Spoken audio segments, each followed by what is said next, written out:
Hello Gemini, welcome to the Plaid Sheep Oracle. I am doing 2023 readings, but not for like the whole of 2023.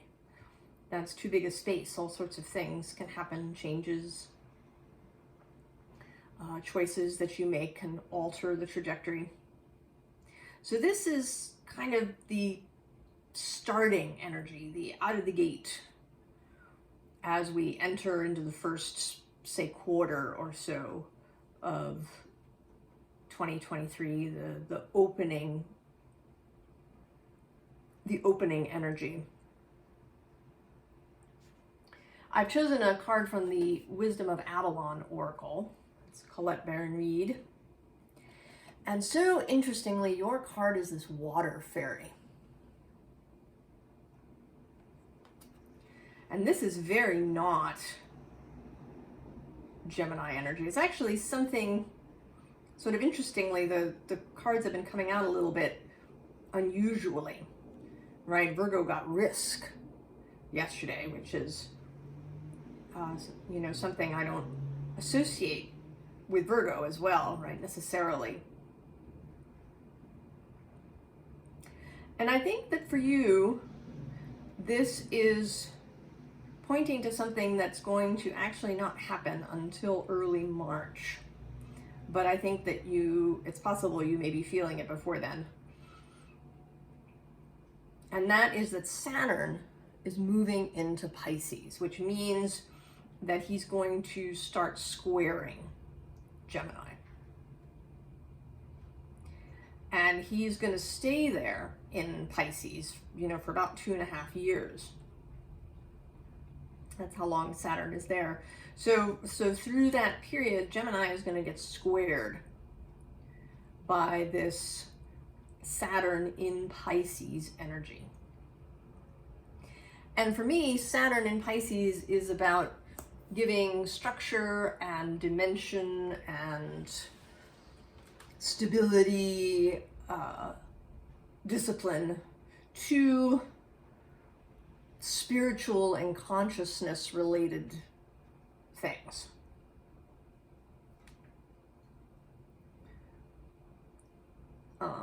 Now the squaring energy is challenging.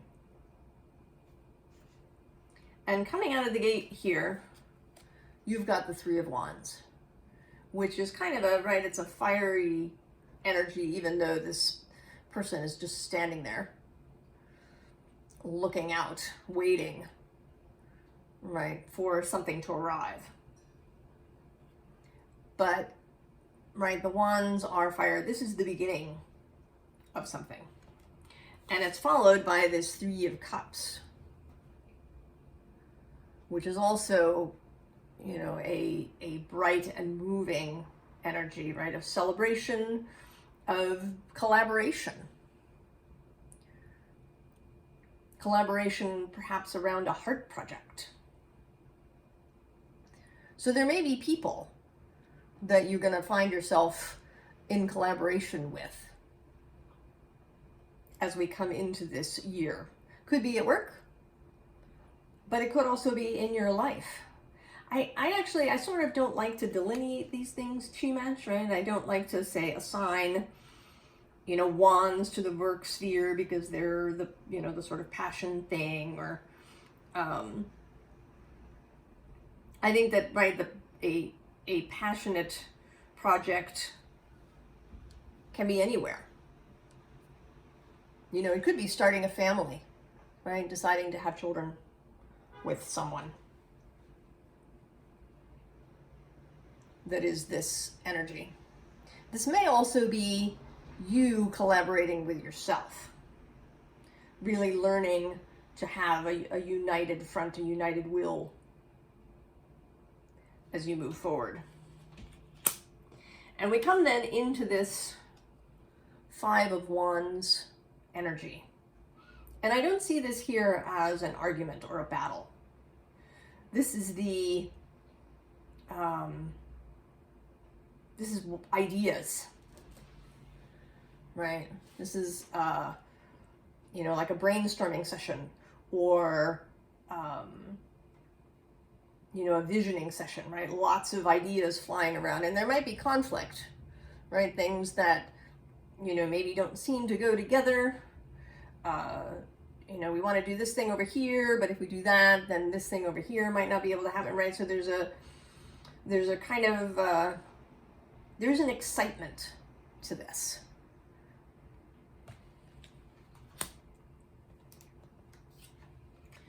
That takes you into this new world energy.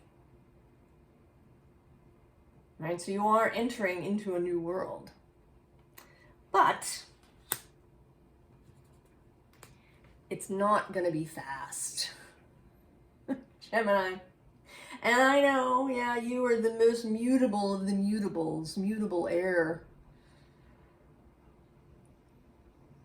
Gemini, speed, communication, fast-moving data and information coming in and going out. The Knight of Pentacles is not a speedy energy, but he is stable, right? He is this Saturn energy coming into square from Pisces. And that may make you feel, Gemini, like you're at a standstill. But you aren't, right? It isn't going to be a complete standstill. It's just going to be moving more slowly than you might want to or are normally comfortable with. Right? She's not still here. She's in motion. I mean, we've caught her, right? Like a photograph in a single moment of movement. In this Two of Air. This is taking the time to dance through a decision, if we want to say that, right? To really create a communication of heart and mind, right? To dance through an idea, move through it. And there is a call with this water fairy to involve your emotions, how things feel. And with Saturn and this Knight of Pentacles, there's also an earthy call to, you know, feel into your body. This is a very sort of embodied Two of Swords, Two of Air, because she is in this dance, right? She's feeling things through her. And this may be unfamiliar to you, Gemini, possibly. You may be someone who really is up in the head, who likes, you know, who's intellectual or, you know, just very air-based. And feeling things in your body may be something that you are not familiar with. But this is the call, right? To involve your emotions and your body. And here you are. Traditionally, the Lover's card is associated with Gemini, right, in the Hermetic tradition. But this particular Lovers, right, which is just love in this deck, is a very sort of bodily, embodied card, right? Because of this lion, this animal, wild animal energy. This Leo too, right? There's a Leo glyph as well as a fire glyph on these columns. So heart, emotion, passion, and embodiment.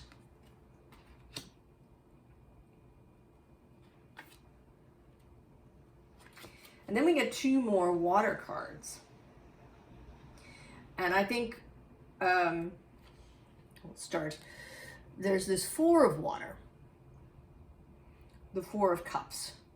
And in the original card, there's a person sitting under a tree. He's got 3 cups in front of him, and 1 cup is being handed to him by this sort of disembodied hand, right, from spirit.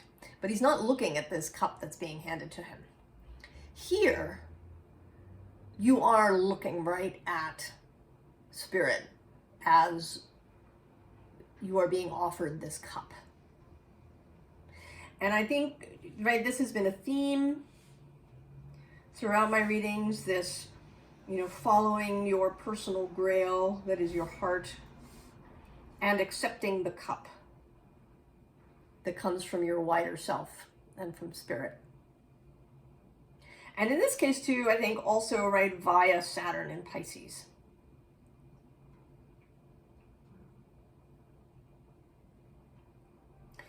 And another theme that's been coming up is you, right, collaborating with elements that we think of as incompatible. So air and water, or air and earth, we don't think of those as being compatible so much, right? Air is really compatible with fire, right? Air feeds fire. But in nature, all elements are compatible. They work together all the time.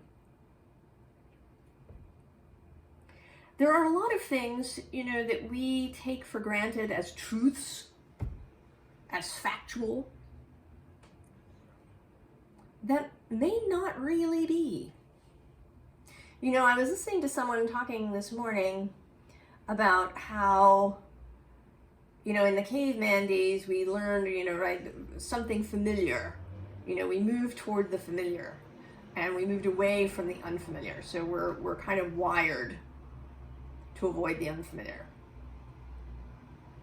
And I actually don't know that that's true. Because if you think about humanity and how we moved out and, you know, kind of like spread out all over the globe,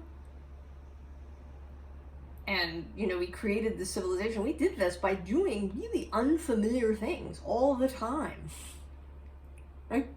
We moved into, right, we traveled into unfamiliar spaces. We, you know, started working with fire and with stone, and we, you know, dug things up, and we learned how to cultivate and plant things. We just like constantly doing stuff and trying things that are foreign and unfamiliar. I personally think that this problem with the other, with something that feels strange, didn't really arise until we started living in large groups, right, in civilization. And then, right, we came up with this sort of boxing of things. And I could go on about that, but I'm not going to. So the idea here, what I'm saying, is that there may be things that you think of as truths, right? For example, that you don't work well with water, that are just something that you were programmed about. And that you can, you know, delete that bit of programming, overwrite it, right? Bring in something new. I mean, here you are, right? I feel like this is you feeling a little angsty, right? Very dramatic thing here going on, hand on the forehead, feeling angsty about all this water that you're having to, you know, work with and collaborate with. But you're actually really like in your element, aren't you? Right? You're not, you know, this figure is actually moving quite just fine in the water. Right? There's the seahorse kind of going along for help.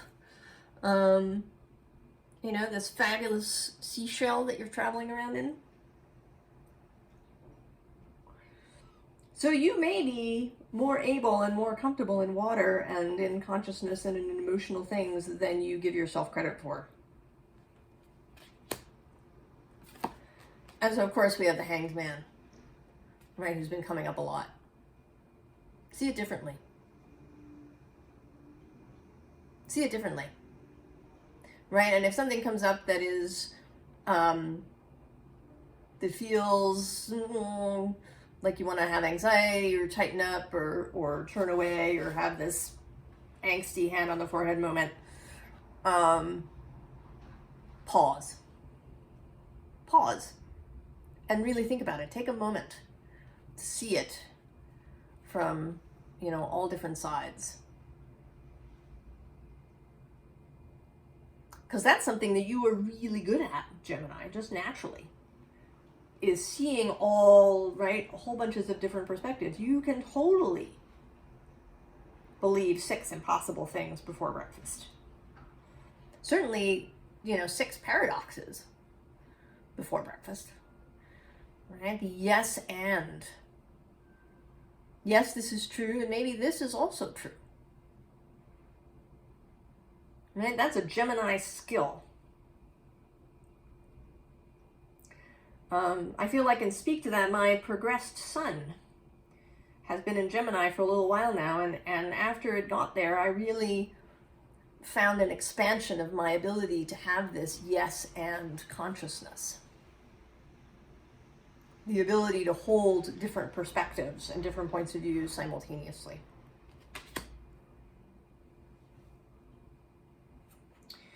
So here is this 5 of Arrows frustration card. And I do feel as if you're going to have a little bit of this, Gemini, because you're going to want to move. And you may encounter resistance along the way. This call for this new world, the world tree, is under that. To do things differently, we have this hooded man, the hermit. This traditionally is Virgo, but your planet, Mercury, is also domiciled in Virgo. Gemini and Virgo, though they are square, air and earth, have a lot in common. And I think work very well together if they allow it. And Virgo is, although, right, also a mutable sign, is, you know, a little slower, right? This is actually traditionally Virgo energy, Knight of Pentacles. So mutable, but with real discernment, judgment, the ability to pause, and also, you know, bodily knowledge. Virgo is very concerned with the body. And then we get the green man.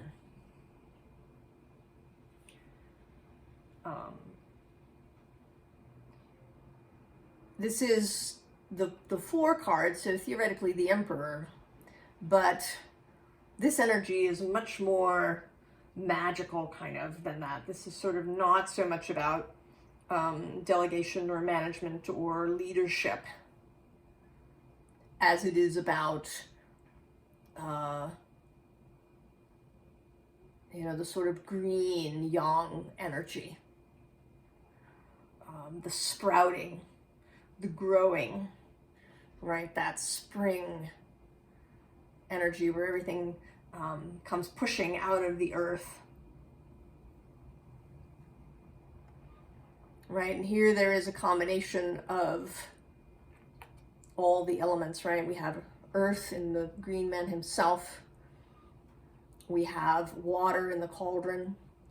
We have fire heating the water, and then there's this horn that's an air element item. So he has a magician quality, this green man, right? The counterpart to the green woman, the Empress energy. So this is, right, also, you know, this using of everything that is available to you.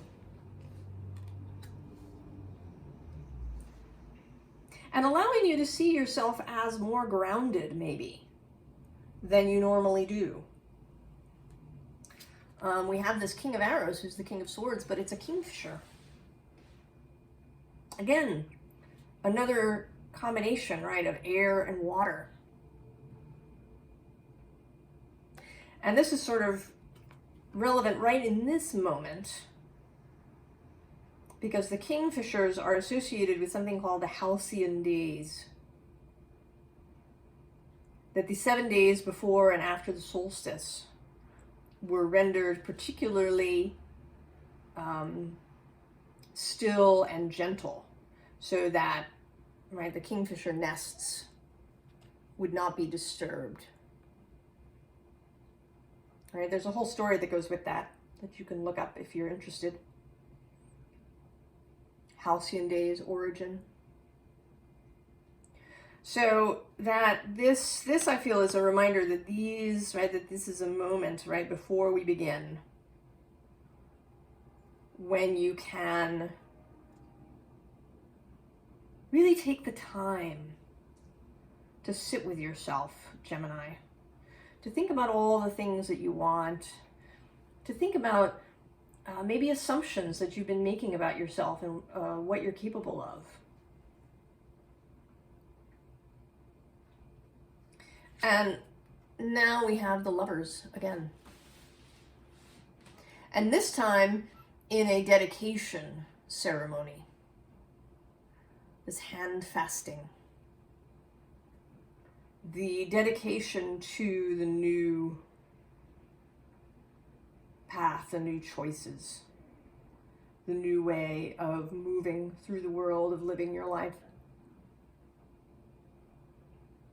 And I would say, you know, before you get itchy, this doesn't have to be forever. There may be another period that comes through your life where there's another transformation.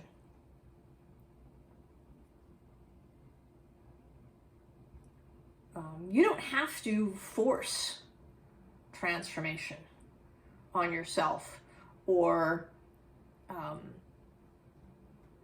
force change or,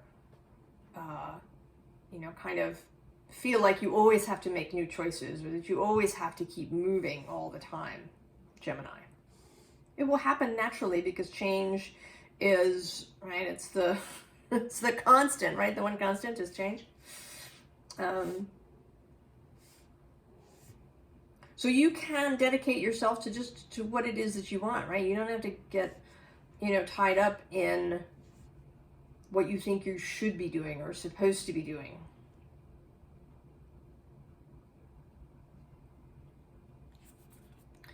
So we have this Four of Cups again. And we've had several repeats now. And this one speaks to more about something hidden, right? Like you may be sitting actually already on the relevant cup and you don't even know it. Under that is this Ace of Swords. New idea energy. And then the Son of Wands. And then just because the Mother of Cups. And the Five of Wands repeating. So you may, right, this cup that was given to you may already be there. Just sitting right in front of you, right below you, right? It's in front of you. And you just have to focus on it.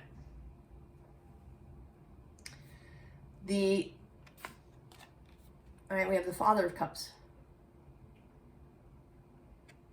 Mature emotional energy. Stable emotion, right? This is very much Saturn moving through Pisces. Right? Right? Water doesn't have to be, a rushing river. You can have stability with emotion. And as confirmation, this Devil card, who is often associated with Saturn. and Capricorn, where Saturn is at home. Everything in the 3 dimensions, the profane rather than the sacred. And we need both the sacred and the profane. This 3D world that we stand in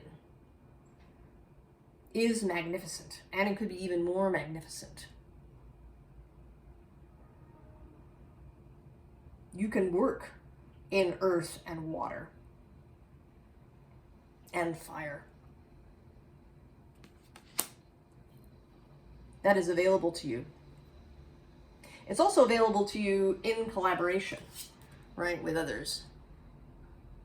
We don't all have to have all the skills.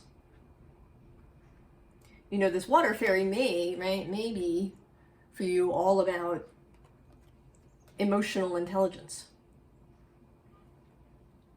All right, that's a very nice combination of air and water. Understanding really how to work in a group.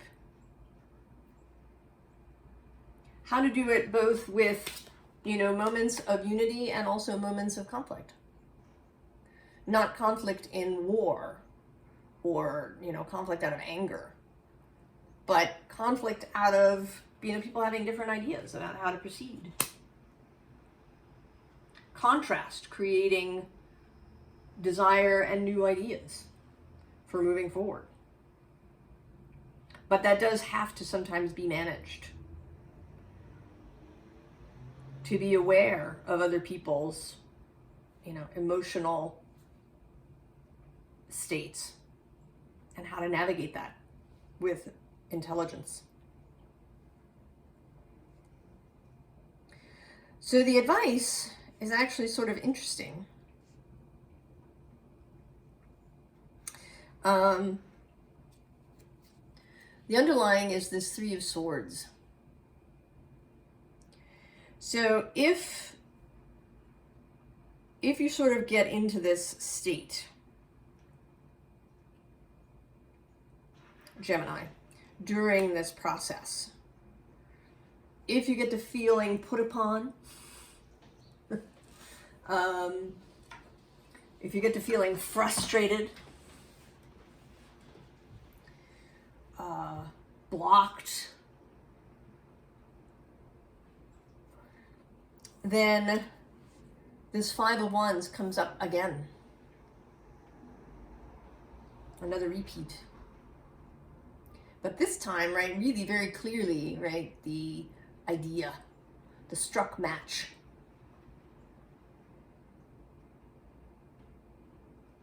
Allowing yourself to see a new possibility. Taking the time, right, to pause and strike the match. Taking the time, here we have the 8 of Cups, to think, right? This figure is considering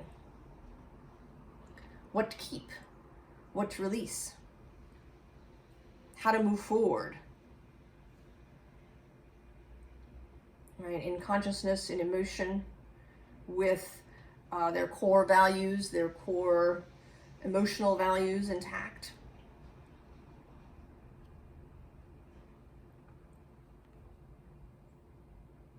This is traditionally Pisces energy.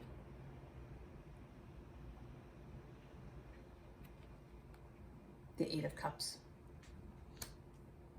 And then the Queen of Swords. Discernment. Intellectual clarity, intellectual boundaries and personal boundaries, knowing what is yours and what is not. And this runs both ways, right? This is not just about keeping your own boundaries, but honoring other people's as well. Truth. One of the criticisms that Gemini sometimes gets is that you have a loose relationship with truth, right? That someone who's a Gemini might tell lies, right, to get what they want, or they might switch sides or, you know, generally do shady things around mental stuff. But it doesn't have to be about that, right? The ability to hold two things as true doesn't have to involve giving up on your integrity. You can keep your integrity and see somebody else's point of view and make this choice at this time and a different choice at another time, right? It doesn't have to mean, you know, telling a lie, right? Part of the boundary thing is that you're able to tell the truth about what you want with confidence, regardless of the reaction of this other person.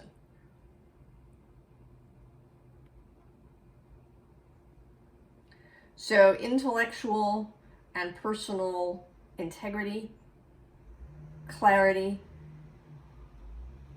confidence, and discernment are, right, how you can move forward through this energy that I think is going to be challenging, Gemini. Saturn offers enormous rewards, but he doesn't do it softly. Saturn is challenging. Particularly in our world where Saturn can be distorted. All of those, I mean, all the signs can be distorted, but some of the big planets and transpersonal planets, it can feel like a much bigger thing when they become distorted. This, you know, this overemphasis on a particular type of yang and masculine energy, right, with a devaluing of a particular type of feminine energy. Saturn can seem, you know, pretty much, right, like authority and authoritarians and what binds us and restricts us, especially in our younger years. Part of the pleasure and advantage of getting older is that you begin to work better with Saturn, right? You have your first Saturn return, and as you go along, you begin to recognize his advantages to change your relationship to the idea of structure and responsibility and diligence, to recognize that it doesn't have to be a weight, that it can be really useful to have a solid foundation before you proceed. So I'm excited for you, Gemini. I think you're on your way to something new, something interesting, something that's really going to last, that will be, you know, sort of foundational in your life, that will have, that will be around for the long term. You know, maybe something that is a, like a home base kind of thing from which in the future you can go off and do other things. I wish you all of the very best, Gemini, and I will see you in the new year. So long.